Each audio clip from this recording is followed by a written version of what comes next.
Let's go back with another Rotten Mango video. I have so much to catch up with these, and I kind of wanted to watch one that's a bit more on the shorter side. It's not that much shorter than the others, and unfortunately, it's one. It's a really disgusting one. Sister finds out 18-year-old brother has first time with mom's corpse and did the unthinkable with her brain. What the flip? What the actual flippity flip, bro? It kind of reminds me of that Japanese one that I recently saw. You guys probably know the one I'm talking about. The one with the head on the fence, the playing card, let's play a game and stuff. What is up with this necrophilia? Like, what the Bada bing, bada boom. I do They have say a that few, like I mentioned. Sorry, I do have a few videos that I have yet to see. I could probably like put up a poll or something, or you guys can give your recommendations on like which case to watch next. If you have one, you're kind of like interested to see what I would how I would react to it. I've stopped at the last one I stopped at was the Curry Killer. Have yet to see that one. So from that video, the Curry Killer video, to the most recent like Diddy trial videos.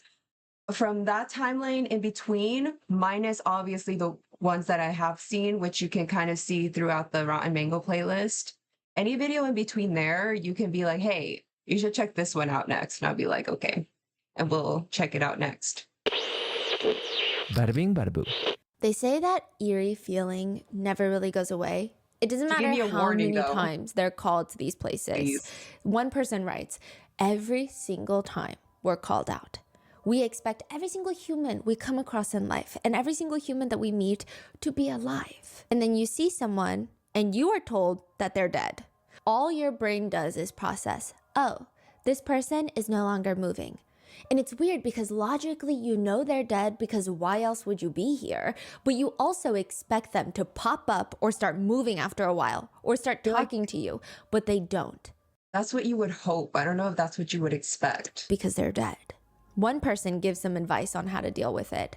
My first death scene, I went to sleep and I could still see their eyes. I had to take pictures of their eyes.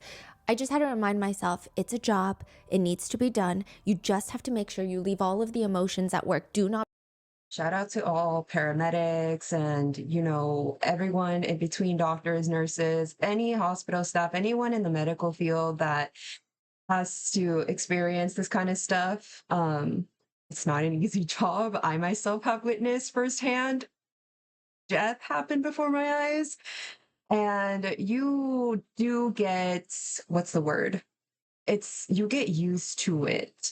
Like you get used to the concept and around death and everything. And at first few times it might affect you pretty badly, but once you get more, it sounds weird to say more experience in surrounded by death in your job, then it just doesn't, I wouldn't say it doesn't phase you, but it doesn't hit you as hard as it did in the Not beginning. bring it home with you. That is the job of a crime scene investigator. They have to be there to meticulously log every single detail and evidence, just taking pictures from every single angle, every feasible possible direction. Sometimes, even though the purpose is taking pictures of the evidence, there is so much thought that goes behind every single picture entered. Oh, yeah. In really gruesome cases, taking pictures of the extent of the gruesomeness, of the brutality is very important. You need a ton of pictures though, without all the quote unquote gore. Because they say if it's too gory, the defense attorney may successfully object to admitting a good chunk of the evidence pictures for the jury. So you need some that are probably going to make it to the jury, and then you need some that show the brutality, and then you need some that do a little bit of both. How does that even work? I guess if Right? it's just too graphic, they could try to not show the jury. One person. Oh, okay, I see. Trying to shield them in some way, but I would imagine it'd be better that they had like the full picture. Like this, we're not trying to sugarcoat anything. This is legitimately the pictures. This is how terrible it was. You know, But okay, I guess. Yeah. and rights. It's a very tough job. Everyone that I know that's done the job ends up pensioned off with PTSD. I mean, constantly documenting the tragedy and the worst of humanity eventually takes its toll. Just seeing the images is quite different from actually being at the crime scene where the trauma and the sure. grief and the violence is not quite so abstract anymore. With one confirming, since I've been in this field, we've lost on average 1% every 18 months due to mental health. And what I mean by Yeah. lost is not just a regular job turnover. Like they went and got a new job somewhere else that pays better. I mean, these people are totally unable to work at all in any field. They're gone and they're medicated. The photos typically come in at least 3 sets. Wide angle shots to show the jury typically the whole crime scene. Then mid-range shots to show a few pieces of evidence and in relation to each other and the whole scene. So if there's a knife next to a chair, you gotta figure out how to show the exact distance in a photo without letting the angle get distorted. Then you got the close-up shots of specific pieces of evidence. March 26th in Texas. Officers arrive, and the first thing that they will later take pictures of is that little green door to the apartment. They take a picture. This is the door to the unit. Unit 1707 swings open, and the 2 officers are standing at the little threshold. The maintenance worker that just handed them the key to this person's unit is standing behind them. He probably can't see what's inside. I don't know if he even wants to see. He's just kind of standing there. The first thing the officers see, though, is on the ground, there's a very large stain. It's a trail of blood on the carpet. The trail of blood goes from the living room, the leather couch, all the way into the hallway. Police! They walk in. They take a mental note not to disturb anything because they've got to get pictures of all of this later. But first, they need to know what they're walking into right now. They follow the blood, and it leads them all the way from the living room down the hallway to the right. And there's family photos throughout the entire apartment. They follow this literal blood trail down the hallway into the bedroom on the right. And on the floor there, right when you open the door, is the partially nude body of Kimberly Hill. There's this bloody hammer with a wooden handle laying next to her head, and it's pretty clear that Kimberly is deceased. I mean, this is the murder weapon. The report notes gaping wound on the back of her head. Obvious head trauma. The officer writes, I noticed blood and tissue on the floor. Brain matter was also on the floor next to the female along with the hammer used. The rest of the 2-bedroom apartment is quote unquote cleared, meaning there's no suspect. Whoever did this to Kimberly Hill is gone. CSI comes in to take photos. A bloody pink Fingerprints hoodie on the living room couch labeled on as the photo hammer 29 in the handle. evidence file. Inside the bloody pink jacket, a bloody hairband, also pictured in photo 29. A pink cell phone laying on the living room couch labeled as photo 30. Bloodstains on the hallway walls labeled as photo 9. Apparent bloodstains on the hallway restroom sink countertop labeled as photo 10. All of these have to be meticulously logged and documented. But the most intriguing picture that the police want taken are of a few notes left behind by the killer. The officers are leaning down. Notes. Is this for us? Because it Oh my seems to God. directly address the officers. It reads, chase me, and sorry for the mess, KD. I don't know why. Whenever killers do stuff like this, it really just like irritates me to another level. It's like, this is really a game for you. Really? Okay, Joker, like what kind of clues are you leaving? Like, come chase me. Ha ha ha ha ha. Like, what? What is wrong with you? You're gonna get caught. I mean, obviously we know who it is. It's the 18-year-old brother. So it makes it that much easier that he's gonna get caught because I'm sure his DNA is already in the house if he wasn't kicked out like by the time he turned 18. I'm sure his DNA is all over the house. I'm sure he has DNA on the hammer handle, like the sink, wherever. He most definitely has DNA all around the house. Who the hell is KD? Later, when Any they left finally catch the killer, initials? they ask him, Was that addressed to the police or to who? I was in a very playful mood at the See, what the time. hell but that's is not the main that? note. The main note that the police are really alarmed by is left right at the entrance of the apartment. It's actually the first It makes me wonder I was just in a playful mood at the time. Like something's wrong with him, of course. Do you have some vendetta against your mother from a young age? Is it like a biological mother, half like stepmother? Like, what is the problem here? Why would you think you can do such a thing? Assault her corpse for one, and clearly mashed the back of her head and did God knows what with her brain.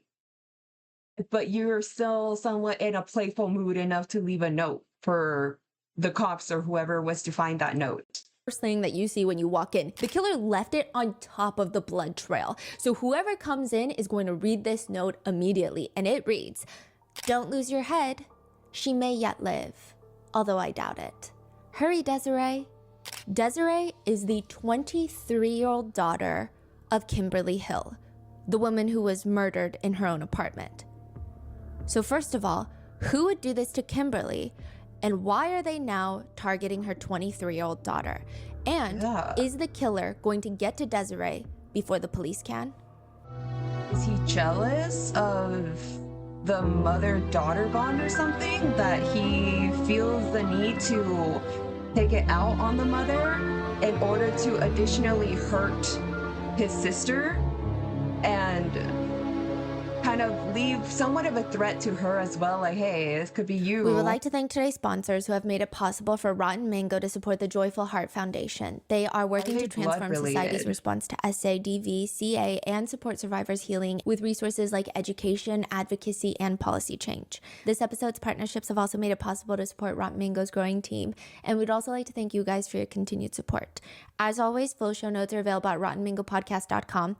Today's case is probably one of the more gruesome cases I've covered in recent. There's mentions of SA, necrophilia, animal abuse.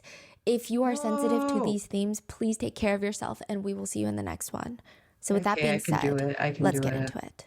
On the very long list of things that married couples maybe want to do on their off day together, this is probably the last thing on a 3-page list of bullet points. If a list exists, at the very bottom, it would read, "The unexpected guest." This is the last thing married couples want to deal with. Timothy and Luanda are having their morning coffee in their hands. The doorbell rings. Luanda can kind of see out the window, and she sees the figure of like a man. Who is it? We don't know. And he waved to me like this. He said, "Come closer." And I said, "Yes." And then that's when my husband came around the corner. Timothy rests his little hot mug down, and he walks up to the small front door, swings it open. It's 10 a.m. on a Thursday. Like, you better not be soliciting for some insurance right now. How can we help you? Timothy is scanning the stranger up and down. He's quite short. He's scrawny. He looks very slender. He's got peach fuzz mustache, thin wireframe glasses sitting on top of his nose. I know it's not good to stereotype people, but he looks like a coder. He looks like he codes at night and is an engineer that works for Meta. He looks mostly harmless, if not cautiously friendly. But that's what you say about off days. You can't really plan for these surprises, because 5 minutes after that knock on that door, the three of them are now awkwardly standing there. Luanda, Timothy, and this stranger at their door. Their backs are tense. They're just kind of standing awkwardly. If a drone were to pass over this tiny single family home in Texas, you might think these people are aliens trying to blend in as humans. The three of them standing in front of the front door, not really talking, not really doing anything, just kind of staring. Standing there like a bunch of Sims or something. Like, what the hell? Why are you knocking on my door? First of all, I don't answer the door for anybody, especially if I'm not expecting anybody, or any family member isn't expecting anybody, and they tell me about it, like, hey, so-and-so is going to come knocking at the door around this time. Make sure you open the door for them. Okay. But other than that, I'm not answering the door for anybody, especially at night. Like, bro, why the hell are you at my front door? Like, what do you want? How can I help you? I mean, I can kind of assume who's at the door. It looks like they're frozen. If the front door is open and the couple have a clock, you would hear it ticking from outside. The coffee's probably cold by this point. The two, Luanda and Timothy, are taking turns clearing their throat. The husband, Timothy, does try to take some initiative in this situation. He asks a few questions to the stranger, but all the answers are coming back very vague. I mean, perhaps some questions are better left for professionals. Maybe he should switch directions. Would you like something to drink? The stranger looks them in the eye, contemplates for a moment, and states, I'm scared of you. You're being too nice to me. I've never had anyone be nice to me like that. And then he just stares at them. Well, okay. I mean, there's not really many articulate things you can say Bye. back to that. Wait, they're standing and that's all is That's being it. said? Yeah. Okay. I mean, it's very strange. They just watched the stranger then stare off onto the quiet residential road, just waiting to get picked up. He kept turning his head looking toward the road, not actually eye contact with us. Luanda steps aside to call the stranger's ride once more because what on earth is taking them so long? The tension, the awkwardness, she can't even take it anymore. And then finally she sees the very first car pull up, then the second, and at 10 a.m. on a Thursday morning, the cars pull up to pick up this stranger, thank God. And even the stranger Cars? looks excited to be leaving. He's got both of his arms in the air, and people start running out of the cars, Police? tackling him to the ground. Those people from the cars also look excited, but in a I very would've different called way from police too. Luanda and Timothy and even the stranger. They pull his arms behind his back. You are under arrest for murder. When the cars rush off, Timothy and Luanda likely just sit on the couch in silence because what the hell just happened? A stranger shows up a random morning to ask to use the phone to call 911 to turn himself in because he just committed murder. And then they likely realize he never did tell us his name or who he was. Did he? Wait, they heard the phone call? He told them straight up, "Hi, can I use your phone to call 911? I just murdered someone." Then Oh they my stood there God. awkwardly. Luanda moved aside to call 911 again and was like, "Are you guys here yet?" So they were really, really, really scared. Yes. How Like, old are yeah. They're a middle-aged couple, 50s. Asked me if I'd call 911. He had just murdered somebody. So I told my wife to call 911. 911 location.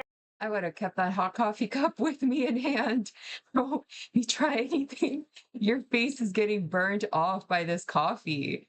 Like, imagine that. Someone comes knocking, some stranger comes knocking at your door, you answer, hey, some awkward looking guy, hey, can I borrow your phone to call 911? I just murdered somebody. Excuse me? Like, yeah, go, stand all the way over there. I can call them for you. Emergency.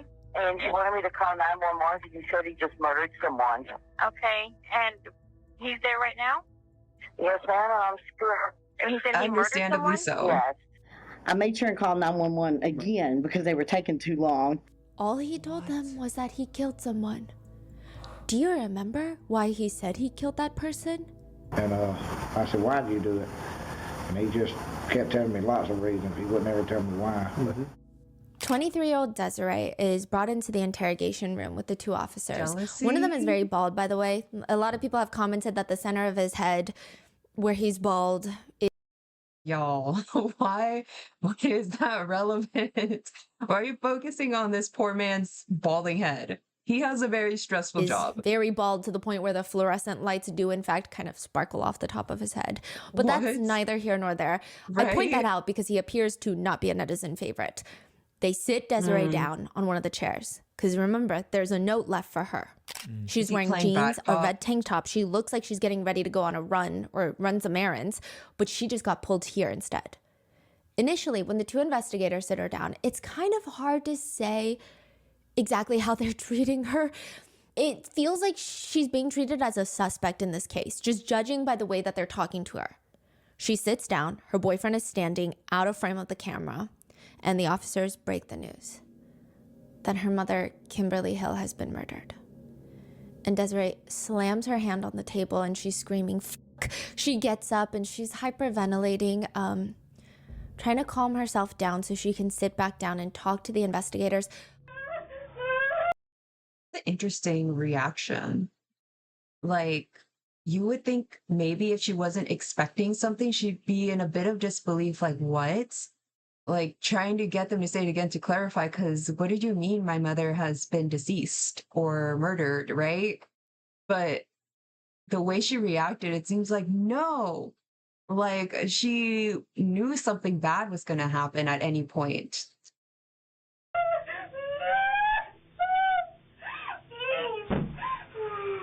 What, what do you mean? Why are you crying? My mom was just murdered. You just told me. You went to Houston? Did you like someone else?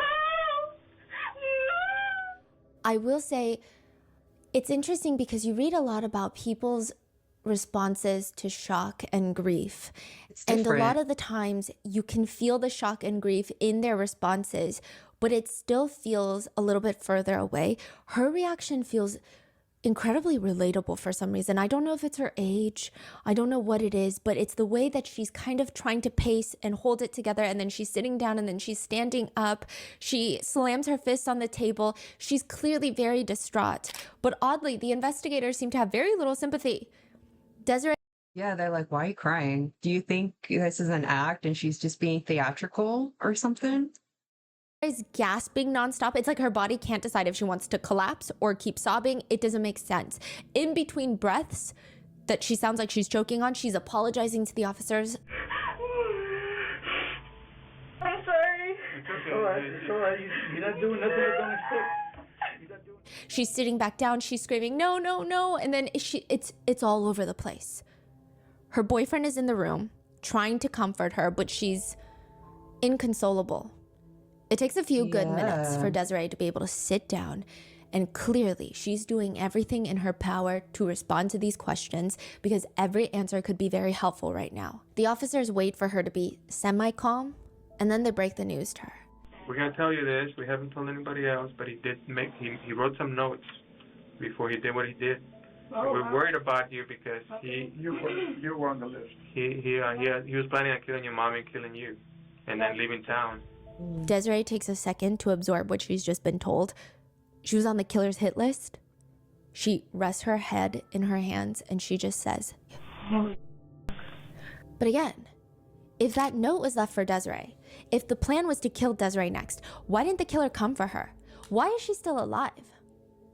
There's a lot of things hospice workers say that send a chill down your spine as you're working with these patients, and some of it isn't even the normal day-to-day working conditions. And of course, some of the older patients seeing things, people suffering from dementia, and they're talking to people that don't exist in the corner. Yeah, I've worked with a older woman, and every time I walked in, she was like, "Oh, is it bring your kids to work day or something?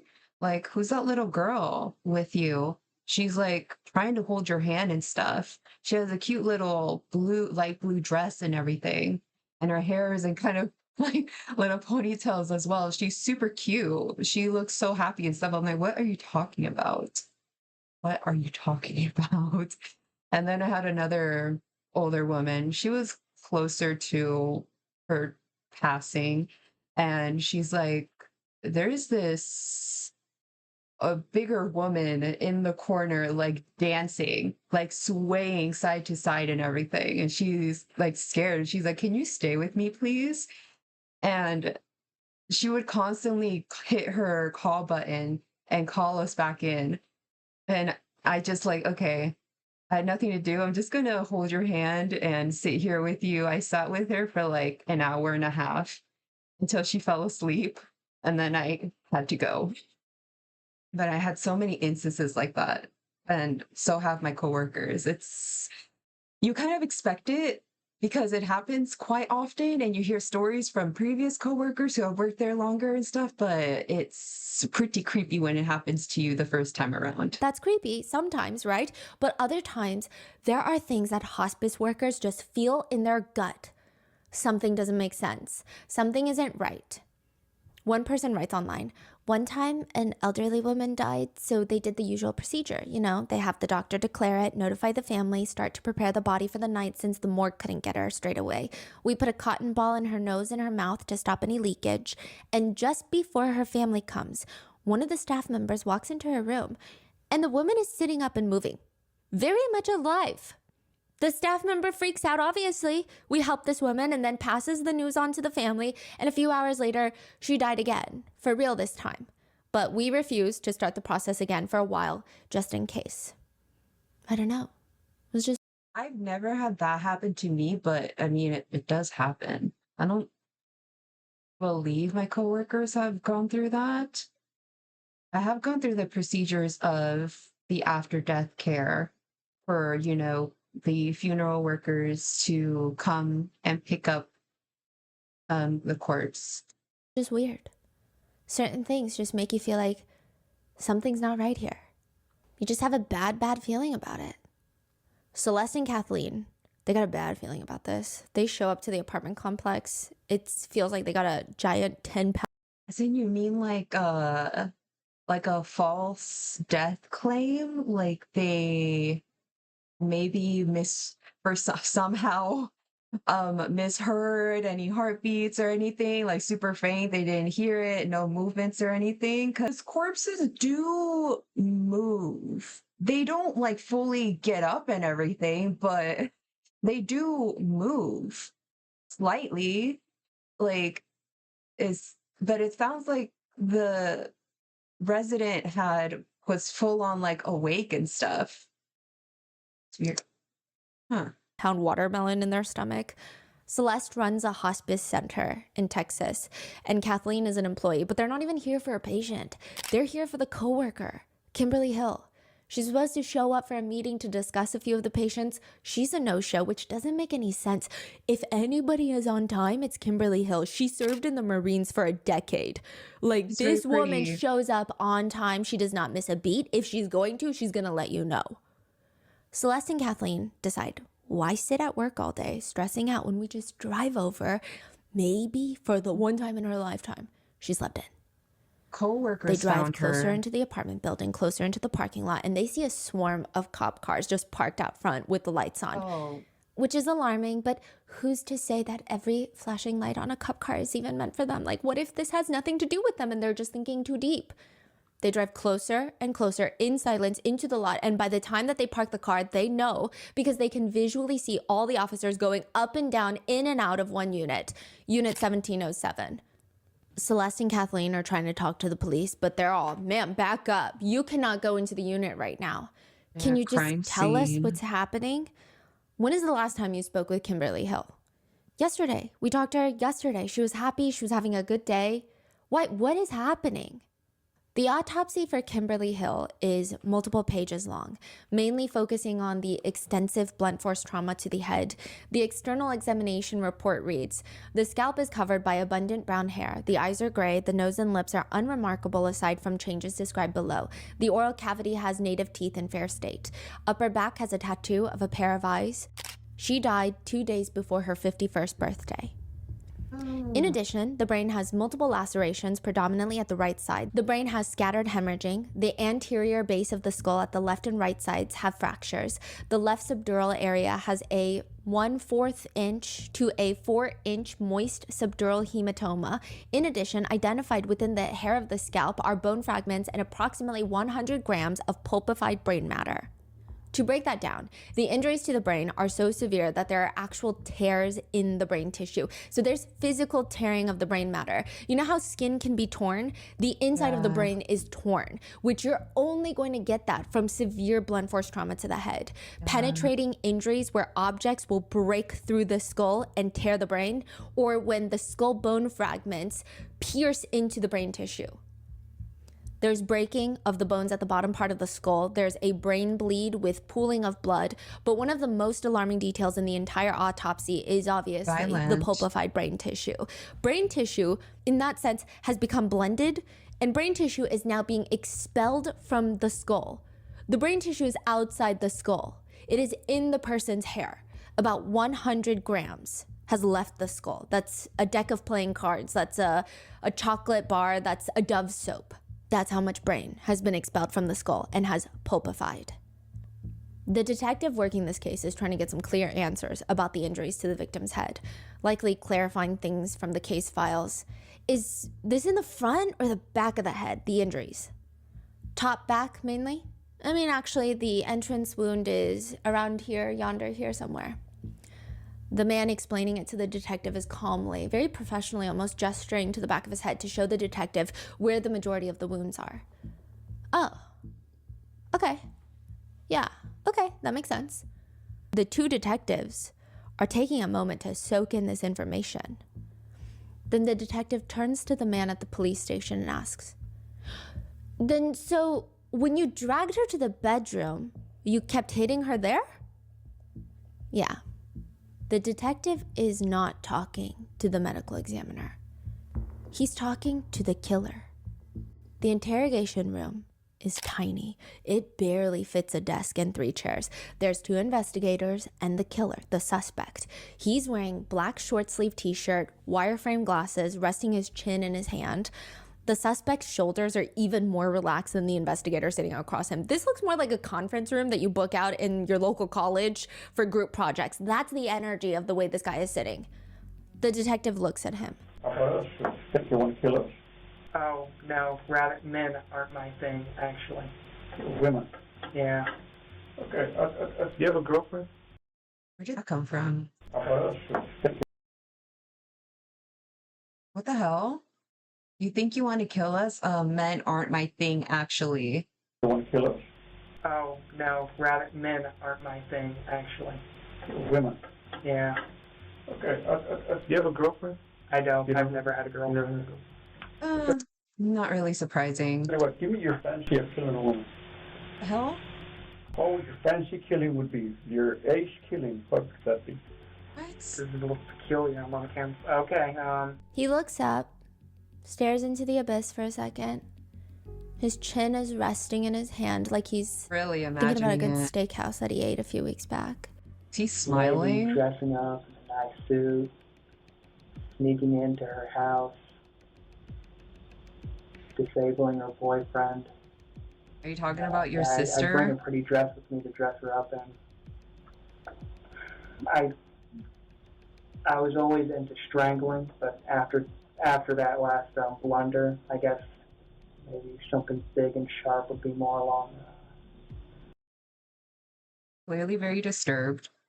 I don't know. I don't know if he has committed a murder prior, like in the past, before this incident, but I don't know why he's so detailed and everything. Like, I'm gonna dress up in a suit, disable her boyfriend, give it a nice dress for her.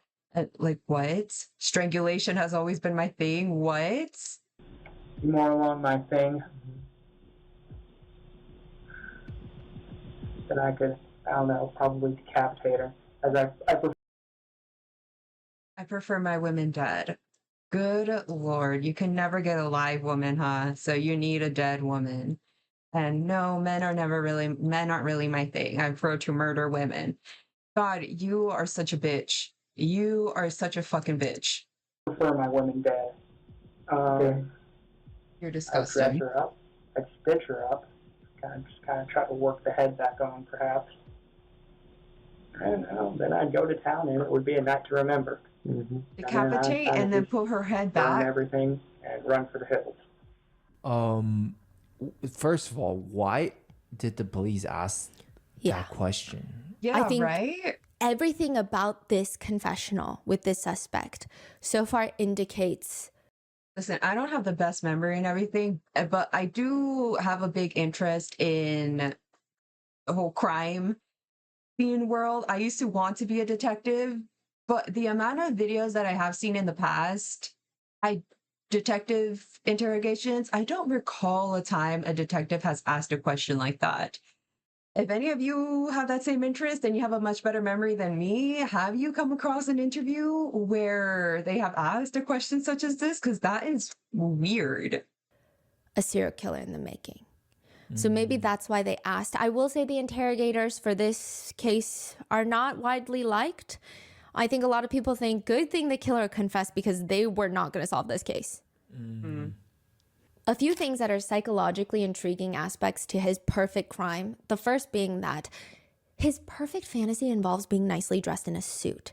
Yeah. And he would bring a dress for his victim. Psychologists Right. say the fact that his fantasy includes him dressing up in formal attire, specifically a suit, which in men usually serves as a symbol of status, professionalism, it carries Immediately thought of American Psycho. You know that movie with Christian Bale? some level of power. Then the fantasy of dressing up the female victim is additionally telling. They say the victim is treated as an object to be manipulated. Changing a victim's clothing is actually a form of asserting control over their body and their identity. The fact that he is dressed in a suit, the fact that he wants to dress the victim, that suggests almost a ceremonial aspect to the fantasy as well. And interestingly, in the fantasy, he mentions he's going to target a house with a couple rather than a woman that lives alone. And the first thing he's going to do is disable the boyfriend, which means the offender may desire to demonstrate dominance over other men, potentially enhancing feelings of power. So he's not talking about Desiree. No, he's not talking about Kimberly. He's not talking about Desiree. This is his perfect murder. The perfect, like he would get the most satisfaction out of, the ultimate fantasy for him. There's actually quite a bit the investigators have to go off of on this case. The killer even left a few notes for them, the two from the beginning of this case, one taunting the police, the other taunting Desiree, but a third is about the killer himself. He writes at the very top, "Life resignation notice," underlined. "I had a change of heart. I said I was going to do it, and so now I'm going to stick by my word. I am a man after all, albeit a hilarious one. Too much damn work, so Pathetic many one. obligations. Seriously, f- people. But most of all, f- me." Yeah, By the fuck way, you. I've always For real. fantasized about murdering and R-wording you two. It's kind of funny how you never really know someone, not even your own son or brother. Sorry for the bathroom mess, Mother. Good luck recovering from the shock, you two. Sincerely, or not, Kevin Jazrael Davis. Kevin I killed that stupid gray cat because I was bored one day. Sorry. Yeah, serial killer in the making. It's always the one of the top 3 things to always be super wary about. What is it? The peeing your bed. I mean, that is not just specific for a serial killer in the making, obviously. Setting fires, killing animals, cats in particular. Kevin Jazrael Davis. Kevin Jazrael Davis is Kimberly Hill's biological son So he is and biological. Desiree's half brother. Okay. And who is So this letter addressed to? it was a mix of both. I was wondering in the beginning, I was like, are they blood related? Is it a stepmother? Or okay. So biological, yes, of the mother, but half of the sister. Okay. It really is reminding me, there's so many similarities between this video so far and the Japanese video. He's The Japanese talking to killer the mom video. and the sister, right? Yes. But he just killed the mom. Yes.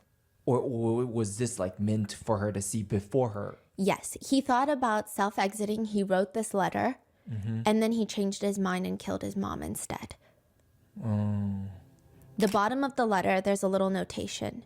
P.S. I killed that stupid gray cat because I was bored one day. Sorry. Now, 10th grader, 18-year-old Kevin Davis is sitting in that interrogation room. Also, I just remembered again, he's 18. Kind of gave me like a 26-year-old. Less than 10 minutes after reading Kevin's rights, Kevin is calm. One hand is resting on the armrest, the other is casually placed under his chin. Sometimes he itches his chin, sometimes he gestures to talk. It doesn't appear like he's nervous. He's just chatting, answering all the questions. Is she your natural biological mother? Yeah, actually, she is my natural mother, but I take after my father. He later goes on to explain, but he's not really in the picture. He's an idiot. He's an idiot. He looks at both the interrogators. I'd always loved my mother, I guess in the wrong sort of way, but a kind of love, I guess. Maybe some rage. Maybe just a little. But, He mentions to the two detectives in the room very casually. oh yeah, I lost my virginity to a corpse. What did he just say? He says the whole night starts because he asked his mom for permission. Permission for what? To die. Oh my God. Very beginning, I asked my mother for permission to die, or rather kind of commit the sort of beating around the bush sort of thing. Because well, that doesn't really matter why I wanted to kill myself. Sure does. I'm bored with life. I don't like life. I don't Mhm. like people. I don't like living it, basically. There's really anything depressing about it. It just is what it is. And so she said, basically, I'm a grown man, and what I do, I can't really stop me. She was distraught over it, of course. I mean, Of course. yeah, she said she'd cope with it. I mean, if you kill him, that's kind of why she wanted me to go away, why she called my sister to come pick me up, and that's kind of why I just, but not necessarily. Did that I just trigger knew it was you? time to act now or never. I mulled it over, and then on a whim, actually, I turned it over, wrote a plan to kill both my mother and my sister, quite frankly, 'cause that's always been a thing of mine. I'm a Mhm. bit of a pervert. Yeah. Is it like a fantasy thing? And It is Very actually. casually, he just said that. No, that didn't happen. The best laid plans never work out, apparently, or at least the ones scribbled on a piece of paper. So how did he do it? Kevin starts calmly telling his version of events. Kimberly Hill, his mom, is sitting on the couch watching TV. Kevin approaches her from behind. He says, I tried to strangle her with a cord ripped from my video game console controller. That didn't work out too well. She started screaming, and so I went to her room, opened a drawer at the very bottom to the right. I pulled out a hammer. I went back into the living room, and, well, you kind of get the gist from there. And, she was out pretty quickly. Kind of tried to play dead at first, but then I finished it. How many times did you hit her with the hammer in the living room? Thought just popped up, and this isn't some form, in case some people might get it twisted, this isn't some form of like it's not necessarily victim blaming or like putting blame on the mom or anything like that at all. But if your child, biological child or stepchild, doesn't really matter, anybody, okay, came up to you and asked for like permission to die, I'm sure it depends. Some parents don't really see the signs. But this guy seems pretty open with it. You wouldn't like, if you had the resources, like try to get them help or anything like that, unless they did, but it just didn't work out. Because I didn't say it maybe wouldn't have led up to this, but maybe could have been intervened like earlier on. It's just the thought that was circulating. At least 20, but then she was still alive. I dragged her into the room, as you probably clearly saw. He uses his hands to narrate. He sounds like an older Southern lady that's a little bit disgruntled at an establishment because they forgot to give her ice water. A little bit of disdain, but it's not vicious, just very casual. This is probably the second least entertaining part of his day. And then what did you do after that? Then I had sex with her corpse. You did? Okay. Did you cut her? I did, actually. Have you ever done that before, like had sex with her? No, I haven't, actually. This is just the first time? Oh, yeah, I lost my... He said, oh, okay, is this the first time he mentioned it? I was like, he said that he lost his virginity to a corpse. Okay. He continues to tell investigators that after killing and committing acts of necrophilia against his mom, he took a bath. I took a bath before then. Well, that's a little personal, but yeah, I needed to clean it off, and so, and then I changed, yeah. Okay. It's funny, bitch. How did you come up with the idea of killing her and assaulting her corpse? How did I come up with it? Yeah, it's been a developing idea. He just shrugs and looks off to the side like, what kind of question is that? Like, how did you come up with the idea of breathing? I don't know how to answer that. That's the attitude. Kevin says he's always been fascinated by death. Well, despite how I ended her life, I'm kind of more fascinated by the more artistic ways of murder, the meticulous artistic manner, way the way of they cut them murder. open. Just sliced into pieces with, I mean, such care, such love, and What the fuck are If you ever see a talking cow about? standing off to the side of the road, staring intensely at you for prolonged periods of time, just not moving, frozen, it feels like they're trying to remember you from a past life. The cow is staring into the depths of your soul. It's not a weird cow. It might just be mad cow disease. It's a neurological disease, and if you walk closer, you might even hear the cow grinding their teeth.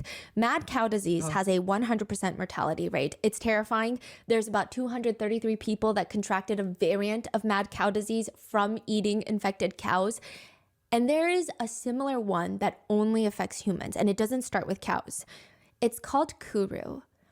Mad cow disease and Kuru are both prion diseases. Prion is a misfolded protein. And it just acts like a molecular zombie. And they get other proteins to get misfolded, and then they clump together.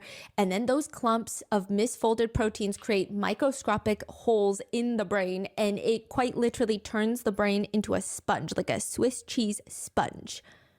And it can happen so slow. Sometimes symptoms can take 50 years to show. And when you feel it, there is no stopping it. The fatality rate is 100%. Kuru is the so-called human version of mad cow disease. Are you trying to tell me he has spongy brain or anything like something like that? Because I really just can't stand listening to him talk. The way he's talking about death just so casually, the way he's talking about the murder just so casually and just like nonchalant about it. Any other Tuesday, any other random Tuesday, you know? The way he just sounds. I briefly brought up like, okay, Joker, like, okay, Riddler, like, what the hell? You sound like such a cartoon villain.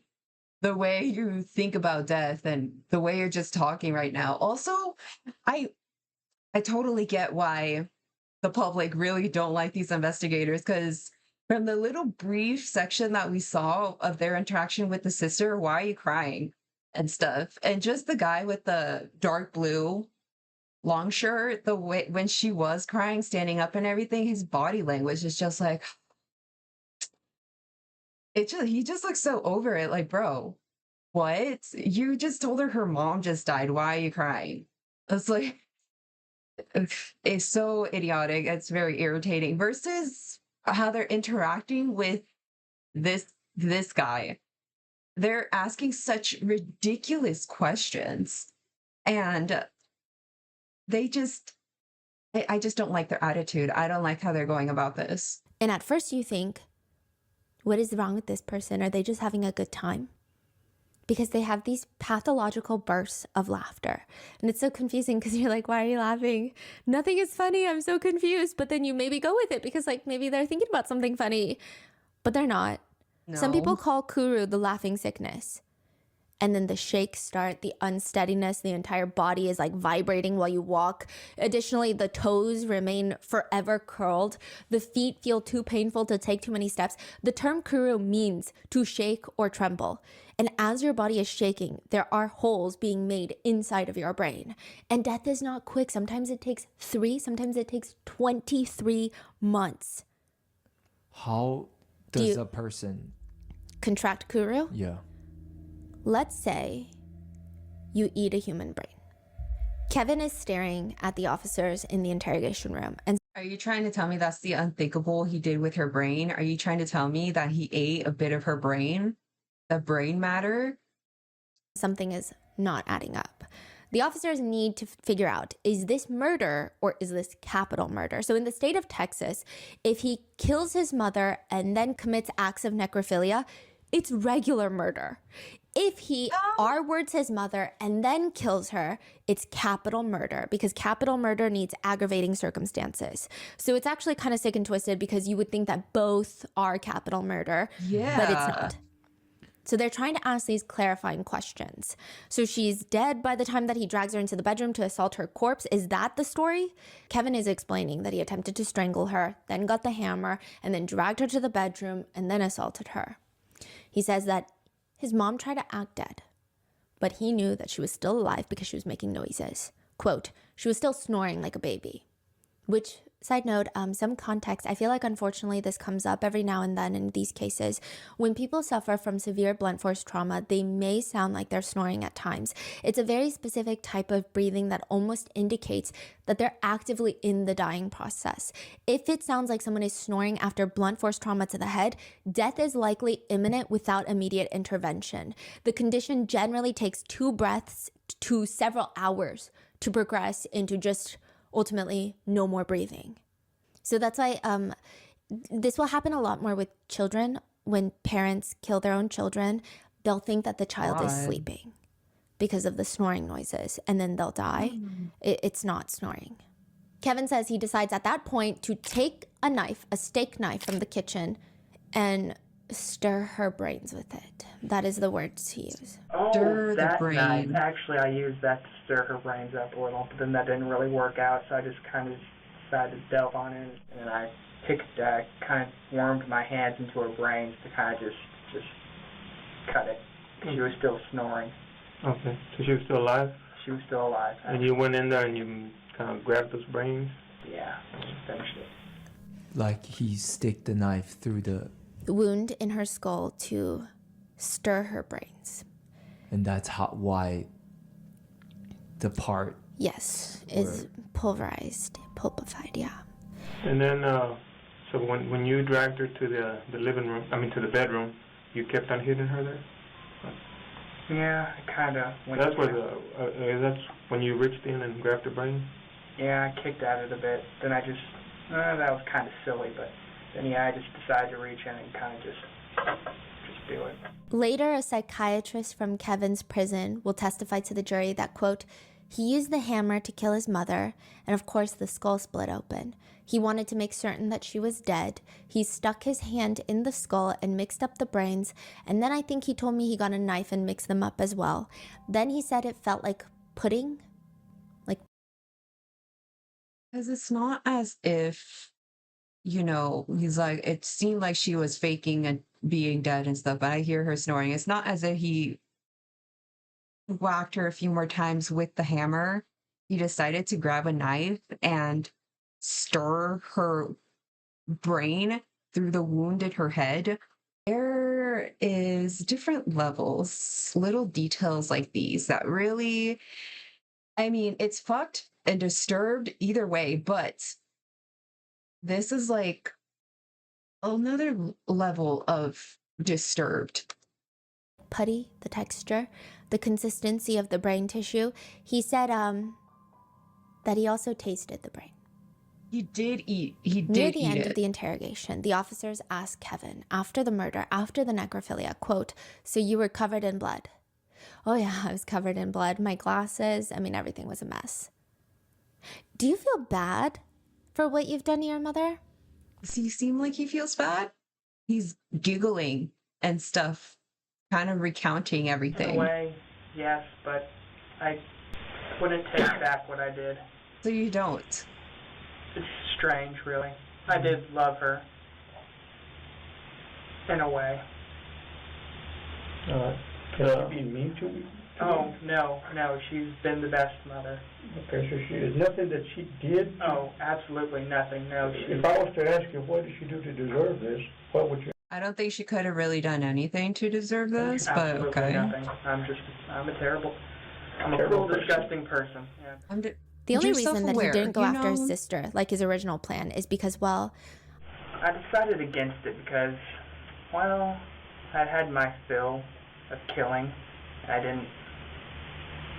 Seemed a little much. Mm-hmm. A little too excessive, yeah. but he did leave that taunting note to her, which they ask him about, and he starts touching his ear a little bit, like he's talking about a distant family member that's got some problems. My sister, she's a good girl, rather sensitive. I knew she would lose her head if she kind of saw that.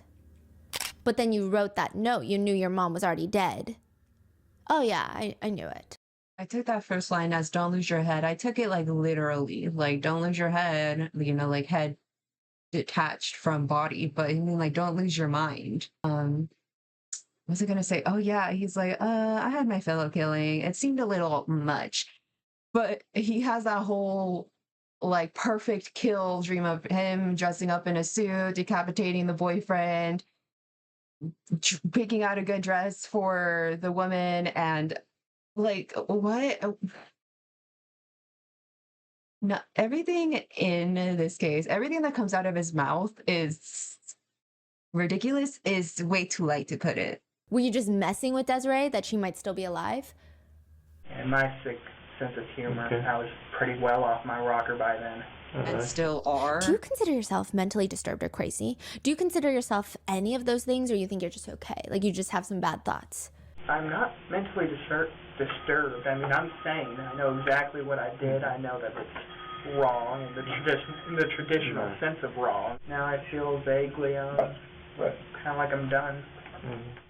So you still feel like you're done with your mom? You still feel like you want to keep on killing to keep on the other fantasies, or how do you feel?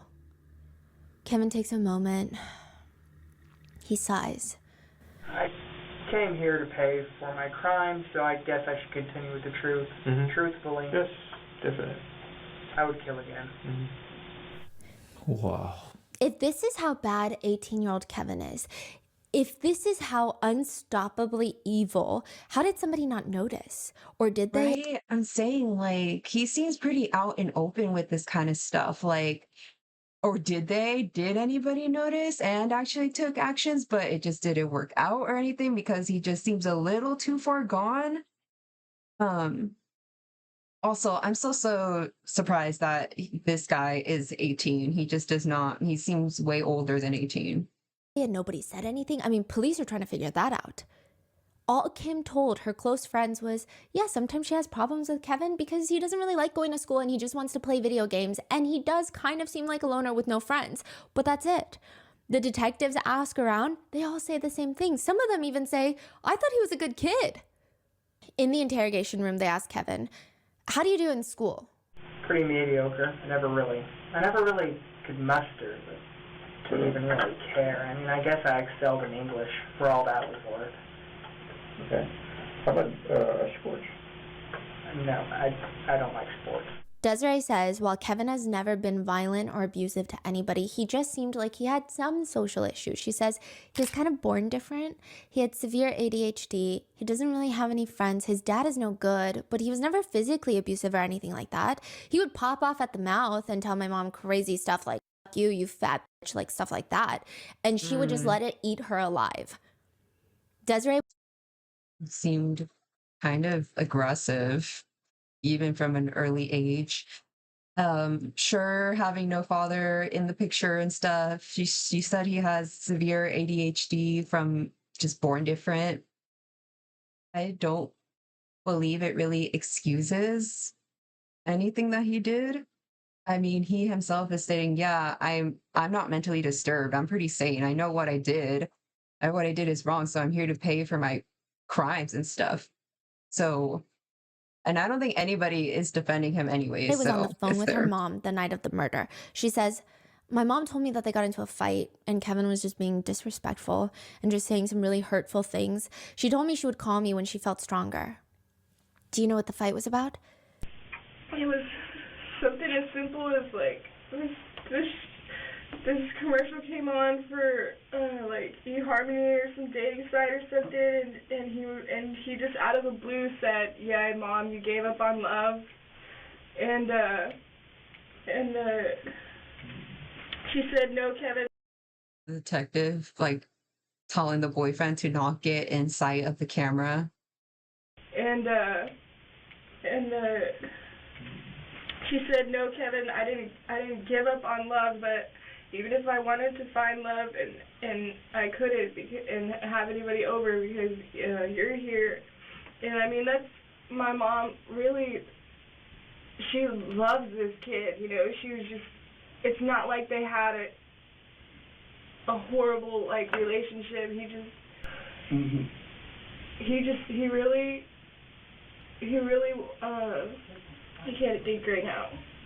She just bought him a $100 jacket and she knew he would just throw it on the floor just because she thought he liked it.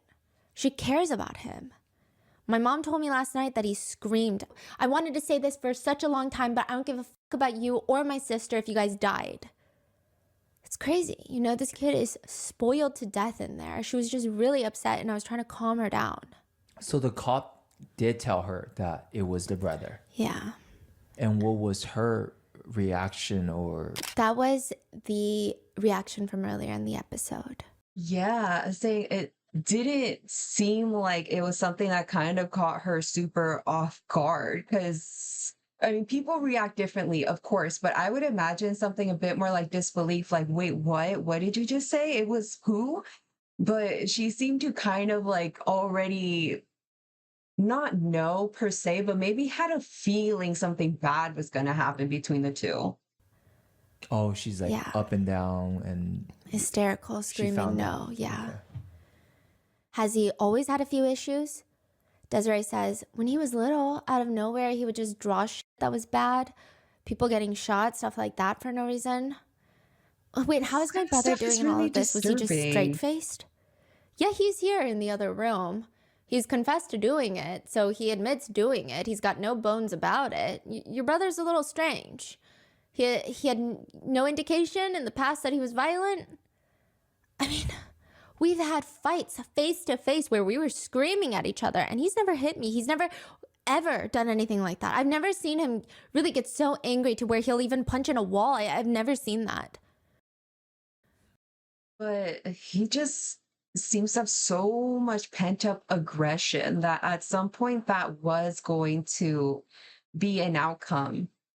He seems to be not even set off by anything. He just seems angry all the time. Well, if he didn't show any signs of violence, if he didn't lay his hands on anybody from a young age, I think it was something inevitable like this was going to happen because that's really disturbing behavior.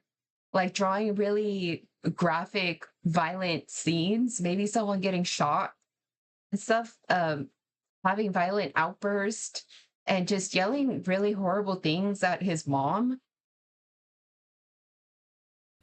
The This is detectives concerning. oddly laugh. You're the one that punches a wall, right?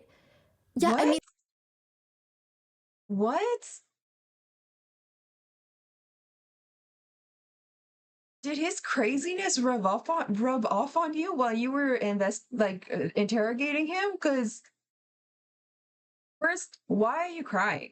Second, you're the one who punches a wall, right? Where did that even come from? How is that particularly relevant? there are issues. He would talk about if they had a fight, like, I'm gonna self-exit, blah, blah, blah. And one time my mom did call the police and they did take him to the hospital. Okay, so something They did confirmed that happen. Kevin has no girlfriend, no friends in general, and he spends most of his day on the computer. Now, side note, experts do not believe that Kevin would have ever self-exited. Even his life resignation notice, which is supposed to be the last letter he leaves his family, he writes, "Good luck recovering from the shock, you two." His self-exit, had he ever done it, would have just been to hurt others. That was something that did cross my mind as well. Like, I'm sure there has been cases. I just personally don't remember hearing of any where if you did have thoughts of self-exiting, most people would just kind of do it in secrecy, like not really tell anybody. But he actually came out and asked permission from his mom if he can self-exit, which I did find interesting. But that stupid ass question, oh, you're the one that punches walls, right? Are they still working as detectives? But he decided, I'm just I'm going to sure hurt they them are. directly instead. The detectives asked Kevin, did you ever tell anybody else what your plans were, what you wanted to do to your mom and your sister? No, but over the years, there were hints. As a younger boy, I was A lot of flags, a lot red dumber, flags. a lot more angsty, you know. I said things, but I guess they basically brushed it off. I guess the hints were everywhere, but they're my family. Family looks past that kind of stuff, or they try to not look at it. Mm-hmm. Later, Kevin is asked about committing necrophilia and if that's the first time that he's done any sort of, they use the word sex. They ask, you've never done that before? Why are you bringing this up? Oh my God. It was the cat, huh? You did something to the cat. Sure, he killed the cat way beyond first because he left that little PS. I killed that gray cat just because I was bored one day. He did something to the cat.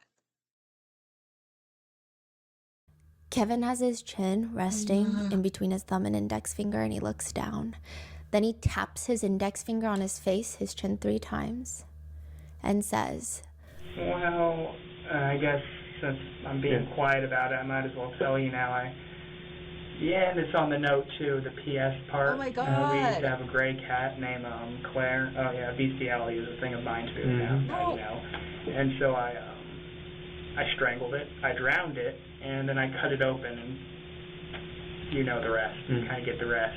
You attacked the cat, the dead cat. Yeah, ripped it open, stuck it in there. Yeah. "You- Okay. Okay.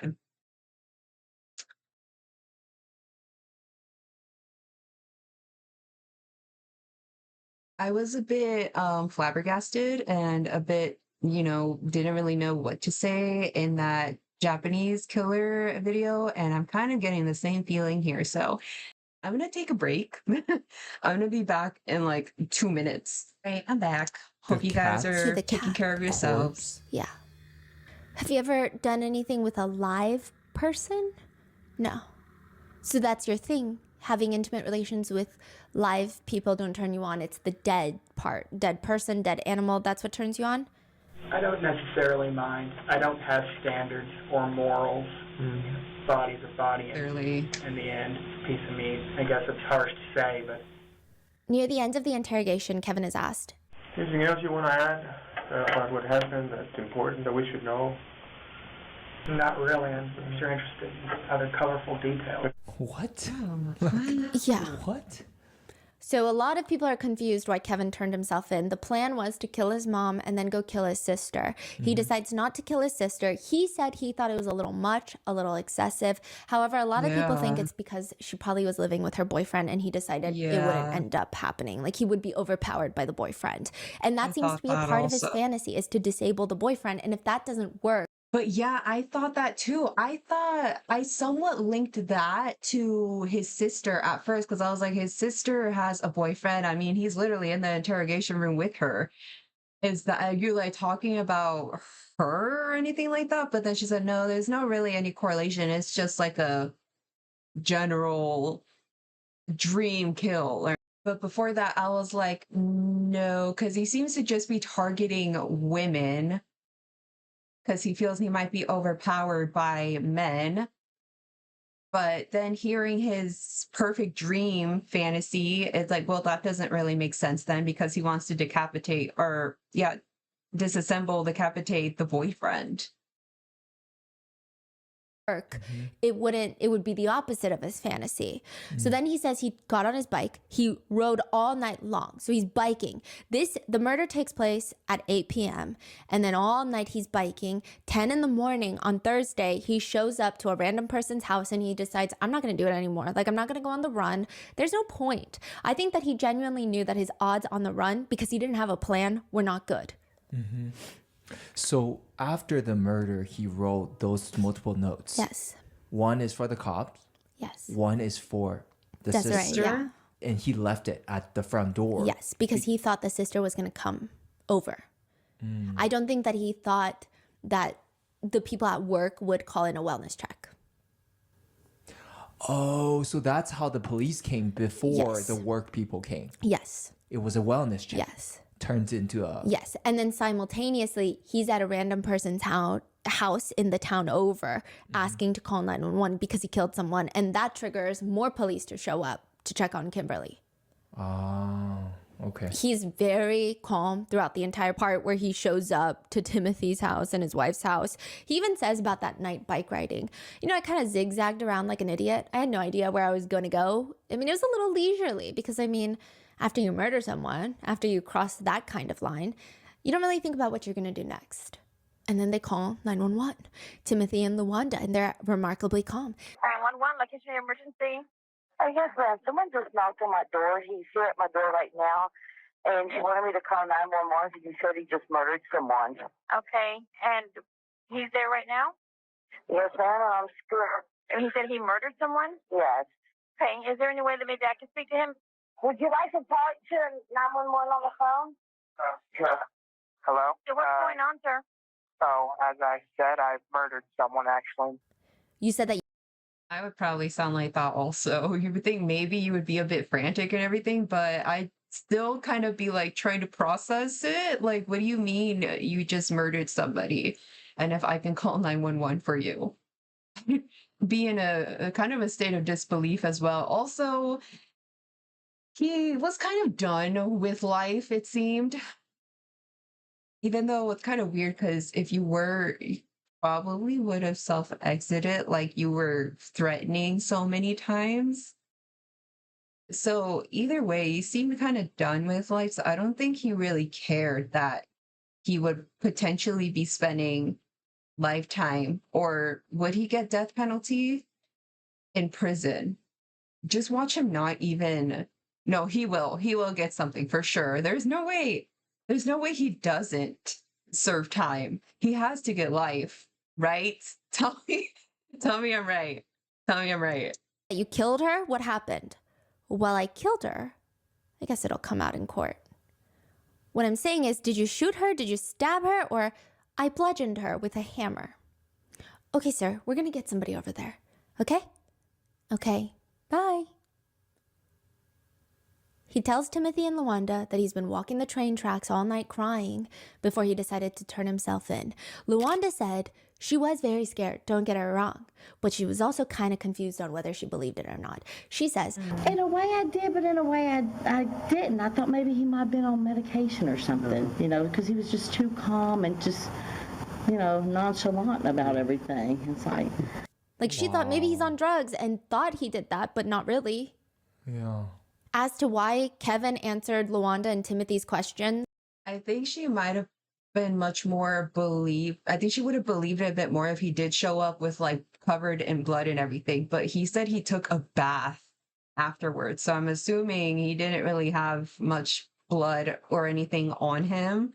So maybe kind of led to the more like disbelief a bit. Like, oh, I thought maybe he was on medication, drugs, or something like that.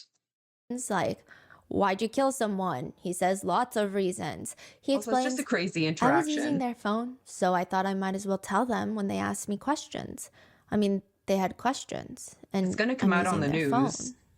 Timothy was supposed to be at work that day, but called off, which a lot of people think if Timothy had not been at that house, he might have committed murder again. To It Luanda. seems like he is scared of physical confrontation of other men. He's a bit Yeah. scrawnier. He Yeah. likes to, I guess, take advantage of people that might be vulnerable to him, whether that be his mom because his mom loves him, or whether that be a woman that is smaller in stature. He's a bitch. But people suspect without targeting Timothy, he women. might have tried to kill Men aren't really my thing. What he was saying to the detectives, like the first line, men aren't really my thing. It's kill women.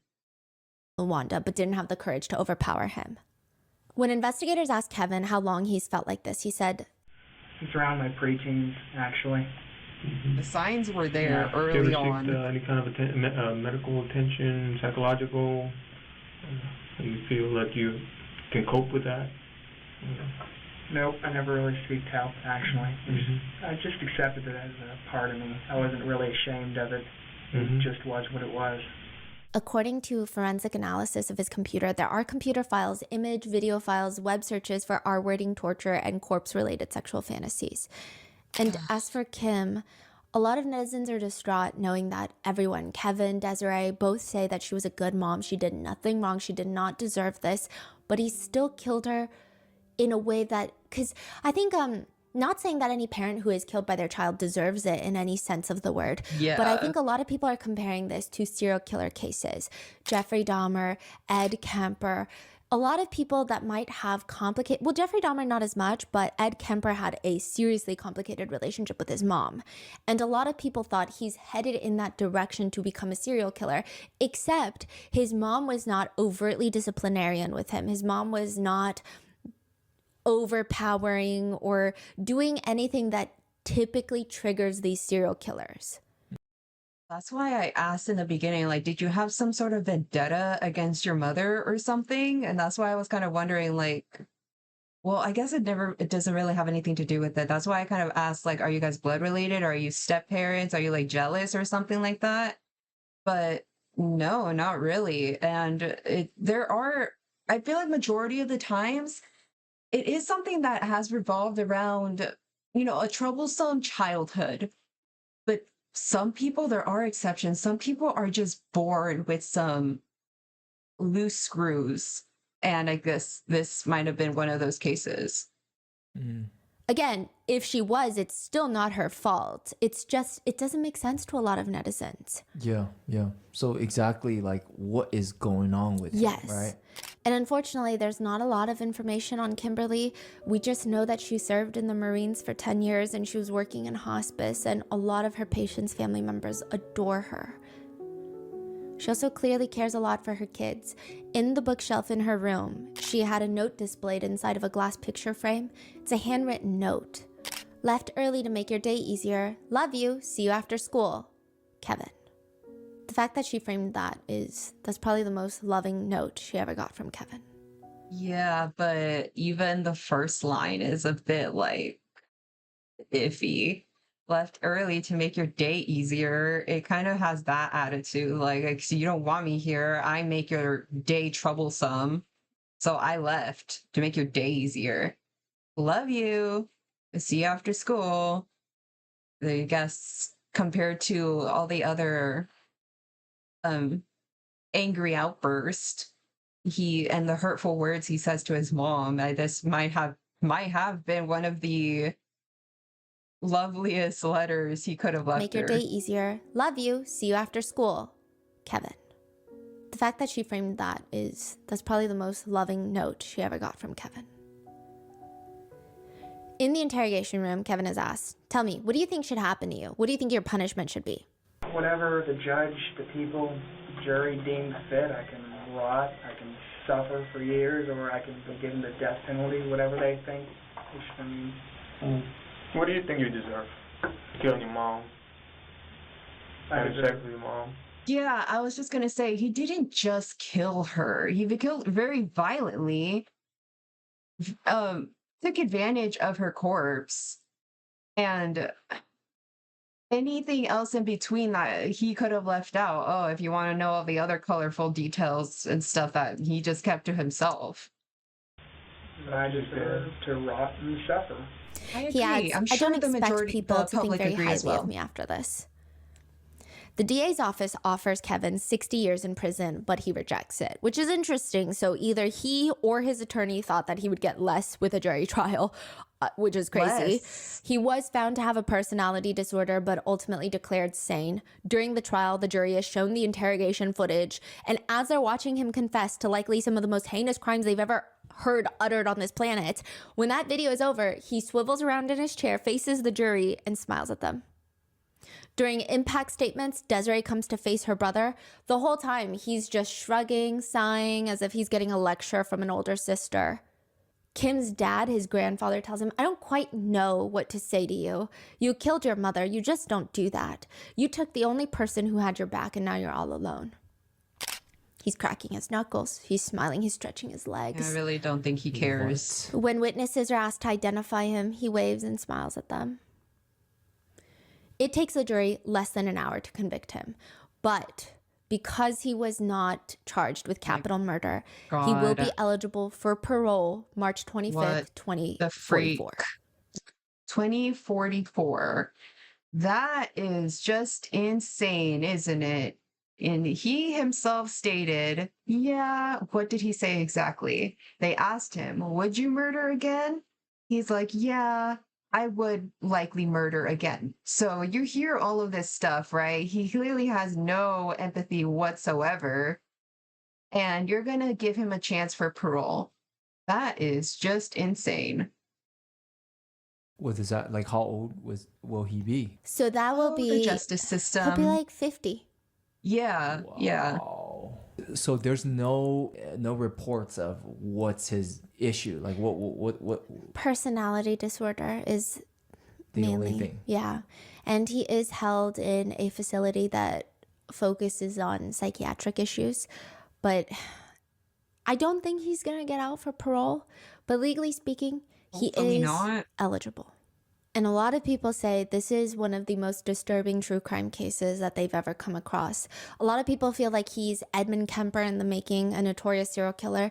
Others are just upset at, quote, justice. They say this thing is eligible for parole. Others are just having introspective moments. I mean, there are probably hundreds of thousands of people like this on Earth. It's insane to think Yeah, that they there dwell amongst are. us.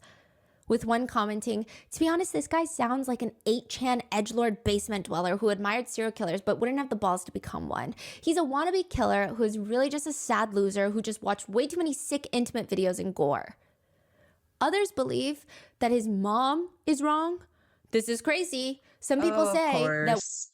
Oh, of course. There's always that section of the audience. You just kind of have to expect the uglies to come when out. he told his mom that he was going to self-exit that day, she didn't do enough to stop him, and that's what triggered this.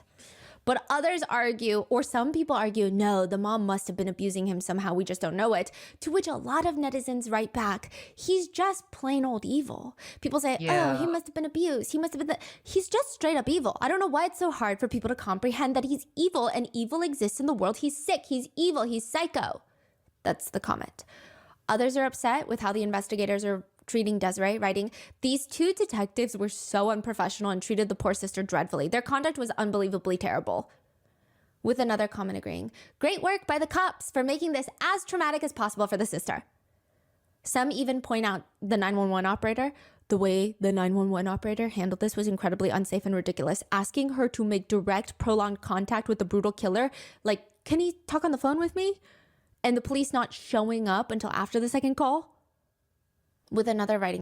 Oh, yeah, that's weird. Not showing up after the second call. Yeah, that part was a little weird. Like, hey, can you like put the killer on the phone? Would maybe get why she wants to hear it from the killer herself, but it's like you just hear this, right? Why do you need a second call for cops to show up? It's Back. weird. Yeah. 911, what's your emergency? There's a killer at my door. Okay, can you put him on the phone for me? And that is the netizen reaction to the case of Kevin Davis. What are your thoughts on this case? Well, Let me know in the comments. Be safe, and I'll see you in the next one. Well, glad that he is somebody who seemed a bit over it and turned himself in, because I don't know his whole decision-making mentality. Because actually, even still, I feel like it might have been an easier case to kind of solve, even if you are as unprofessional as these detectives, because he lives in the house with the mother, so his DNA is all over the place. So if it was just a random stranger, he might have still been having caught, but it might have been a bit more difficult and prolonged to actually catch him if he decided to go on the run, versus the biological son committing the crime and then turning himself in. The way it was handled is pretty crazy. I agree that, why the public is upset, because some of the questions, like, why are you crying, is crazy. You just told her that her mom was dead. So what are you talking about? I kind of mentioned this, how at first with the sister, I just didn't like their body language. The blue shirt guy in particular. He just so leaned back in his chair as she's having her breakdown and stuff. I'm not full on expecting them to like comfort her and console her and stuff, but like, can you at least be a little empathetic and understanding and not just be like, why are you crying? Versus like when they're talking to the actual killer, they're all like leaned in and everything, asking all these incredibly stupid questions. Yeah, he is acting like he's some sort of genius cartoon villain. Like I said, I like mentioned, okay, Joker, like, okay, trickster, Riddler, like what these notes that you're leaving, the way you're phrasing these sentences. I don't know what comic book you think you're in right now, but I need you to wake the fuck up. This comment is disturbing. Why do the interrogators seem more uncomfortable by the sisters crying than discussing the murder's blank fantasies? That's pretty scary that he could be eligible for parole and be released back to society when he himself shows a clear lack of empathy.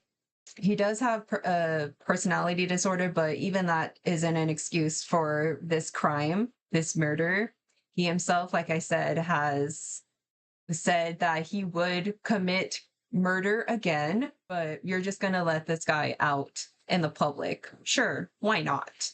50 isn't that old enough to prevent anybody from committing such a crime again.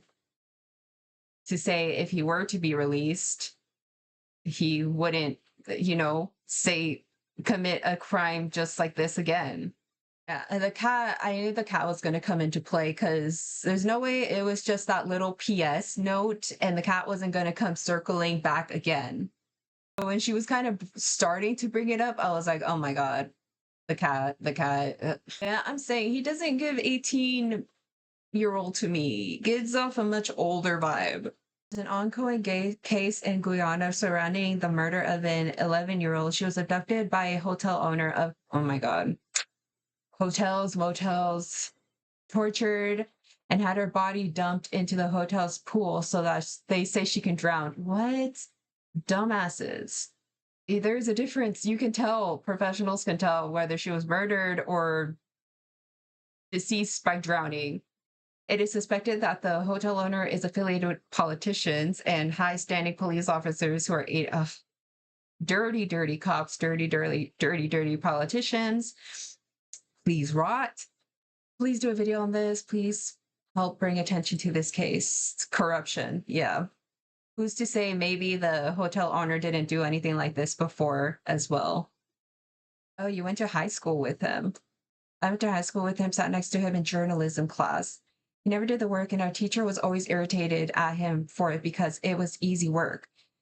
I did wonder that did come across my head very, very briefly, how he was never really good at school, didn't really want to go to class, just wanted to spend time in his room playing video games. I wondered if very worrisome behavior showed up in class to where the teachers themselves were concerned about his behavior.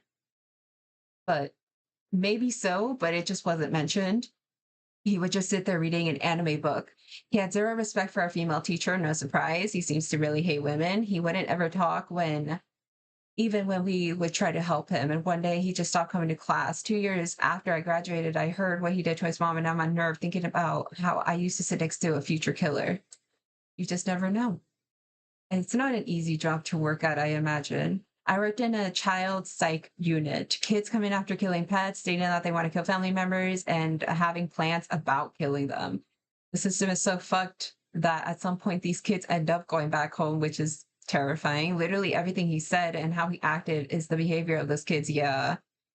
If you see these signs, believe them, ask for help, have them. Yeah, I'm like, surely he's really open with his depression. Maybe he's just very unhappy. He seems very aggressive. And though he wasn't violent as a kid or anything, didn't lay his hands on anybody. I mean, for one, killing that cat was very violent. Even if it wasn't a person, it's still, a live being. And he killed it very brutally, took advantage of the corpse. And this was penting up for something, a crime such as this. So it seemed the mother did call the police at some point to get him some help. But then the detectives asked him, did you ever reach out to like a psychiatrist or anything like that to get any form of help? He's like, no, not really.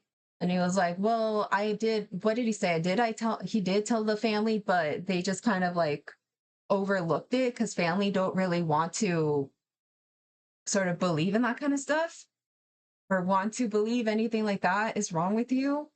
But it seemed that they did try to get him help at some point, but he was a little too far gone for help, intervention.